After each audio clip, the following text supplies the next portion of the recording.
Hello there, Blindy Sama here. So this is a little bit of an update video about this sword, the mercenary sword, which I believe, if memory serves correctly, is to produce my museum replicas. And for the money, it is not a bad sword. However, someone, earlier today, left a comment on my video saying that it was not unbalanced and that I was simply weak. One, that's extremely rude.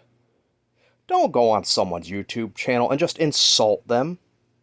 Now, mind you, this person might be like 6'5", and this might be like a feather to them. Fine. But don't go around calling people weak, especially if you don't know them or know their fitness background. I work out every day. And let me tell you, I've handled some great swords and some other long swords that are much more better balanced than this sword. I've also held some, well, crowbars. This isn't bad for the price. But let me tell you, I even went outside today and practiced with it just to make sure I wasn't completely insane.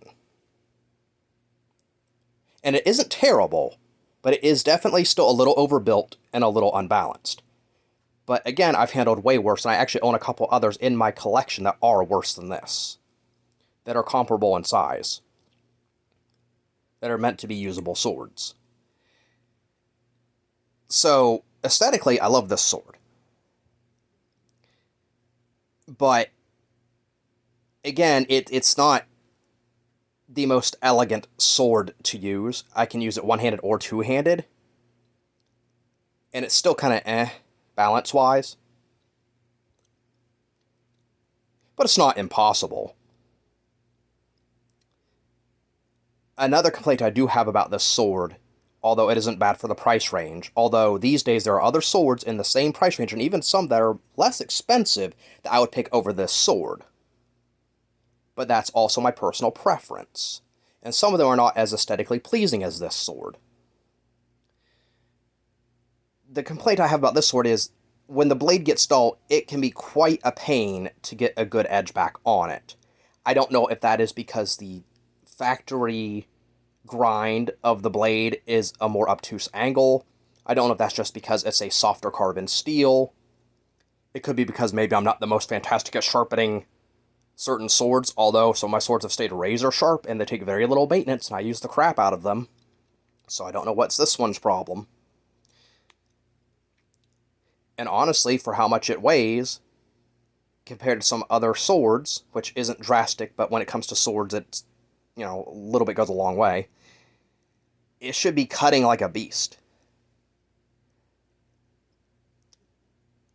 And no, it's not my edge alignment. Believe me, I tested that today too. So yeah, this is just an update on the mercenary sword. Is it still a good sword for the money? Absolutely. Can you find something a little bit better in the same price range? Yeah. Is it overbuilt? Yes. Am I weak? No. And also, I have had other people handle this sword and they said the same thing I said. And some of them are quite strapping young lads. And I sold another sword made by this company. I think it was the German hand and a half sword or something like that, to another friend of mine. And he was a stout fellow and quite strong. And even he said that sword was overbuilt. And I believe he handled this one as well. This was a while back. And he said that he felt it was overbuilt. But for someone of his strength, wasn't an issue. Is it an issue for me? No. But I also don't want to wear myself out swinging around a sword either. I mean, put yourself in the perspective of someone from the medieval period. Would you rather a weapon that is reliable, that you can swing around with ease, that's still effective, or would you rather swing something around that's going to wear you out a lot quicker, and then your enemies knock you on the ground and stab you to death? Exactly. But yeah, it's still a good sword. It's still worth picking one up. But I just had a gripe that just really rubbed me the wrong way. I had to make sure I wasn't completely nuts, or that I haven't turned into some kind of noodle-armed invalid or something. Also, the original video was 3 years old. But yeah, just an update on the mercenary sword and me, griping about buttholes on the internet.